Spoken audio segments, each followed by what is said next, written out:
presence in lunar orbit. We're rolling the Orion spacecraft out, but it's beginning its journey. We're really kind of at the end of the building process and the beginning of getting ready to go fly. But before Orion can travel to our nearest celestial body, it must first make a few pit stops along the way to fuel up and get ready for flight. As we leave here today, we're going to go to a facility that'll fuel the spacecraft with the rocket fuels and propellants it needs. We'll put a launch abort system on. We'll send it out to be stacked in the rocket and launched. And it's really the last few yards of the game. Orion's journey to the moon began on the bayou.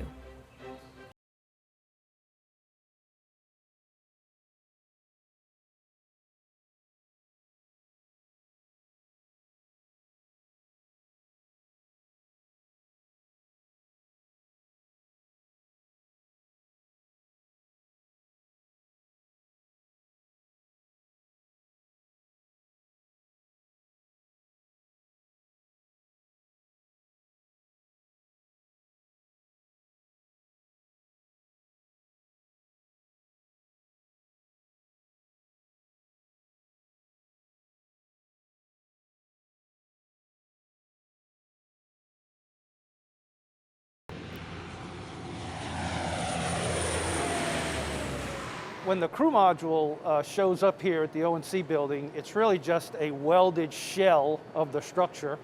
When it gets here, we put it into a fixture called the bird cage tool, and we use that fixture to position and attach all of the mechanically attached primary and secondary structure for the crew module. Part of that includes the heat shield, which protects the crew module as it blazes through Earth's atmosphere at astonishing speed as it returns home.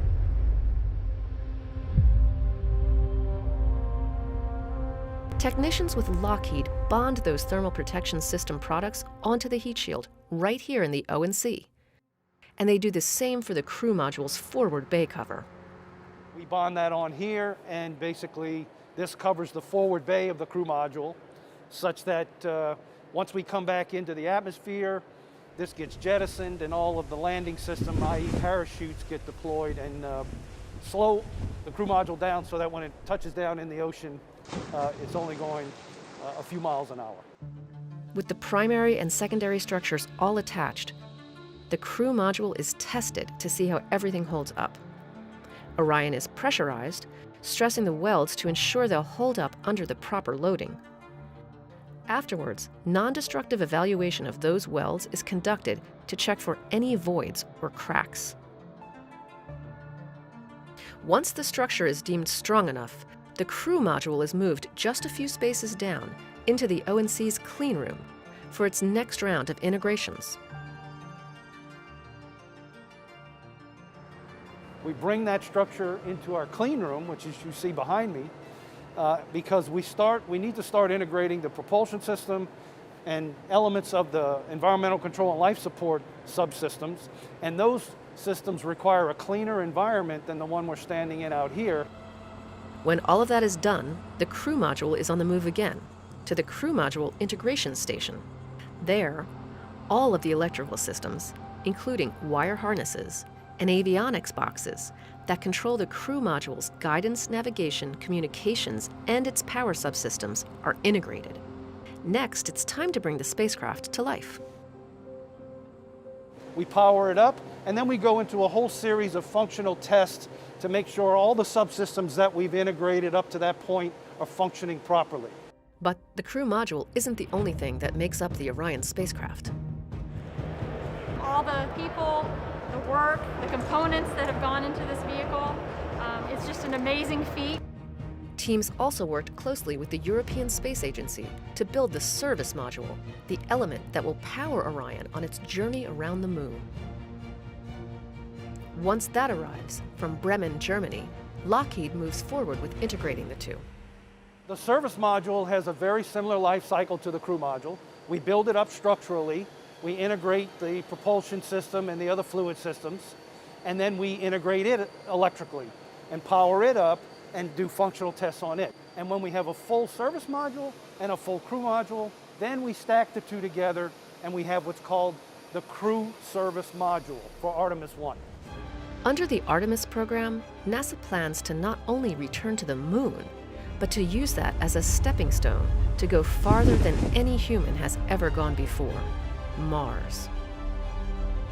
To get there, it's truly a cross-country and international effort among thousands of individuals.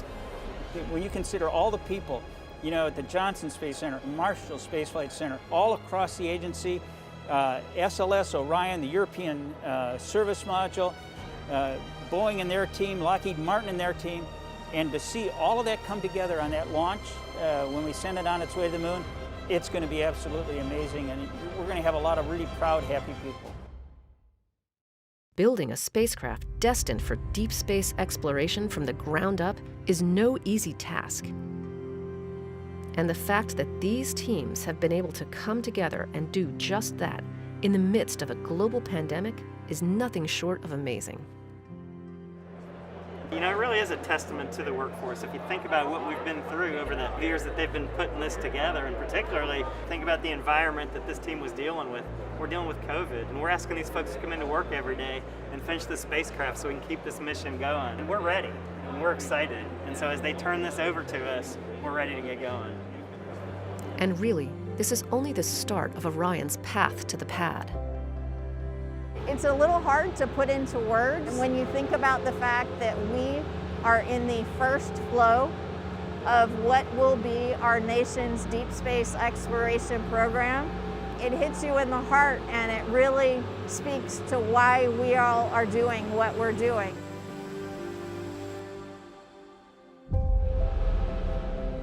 I never thought as a little kid growing up I'd be part of something like this today. Now as a dad of two young girls, to be able to tell them what I do and to be able to have them someday watch the first woman stand on the moon is pretty amazing to me personally. As the Orion spacecraft departs the ONC, its next stop is the Multi-Payload Processing Facility, or MPPF, where teams with NASA's Exploration Ground Systems and prime contractor Jacobs will perform the next set of milestones, fueling and servicing the spacecraft. We have a few months of hard but rewarding work ahead of us to get to launch, but this is it. This is our year. This is our time and what folks have worked so hard for. Now we're going to continue with processing, get that thing checked out, fueled, get the launch abort motor stuck on top of it. With fueling of Orion's crew and service modules complete, the spacecraft moves from the MPPF into the Launch Abort System facility. We just finished fueling the spaceship, and we moved it to the LASA facility, the Launch Abort System facility, to put the Launch Abort System on the top of Orion. And in July 2019, teams completed a critical test, the Ascent Abort 2 flight test, to validate the Launch Abort System works as expected.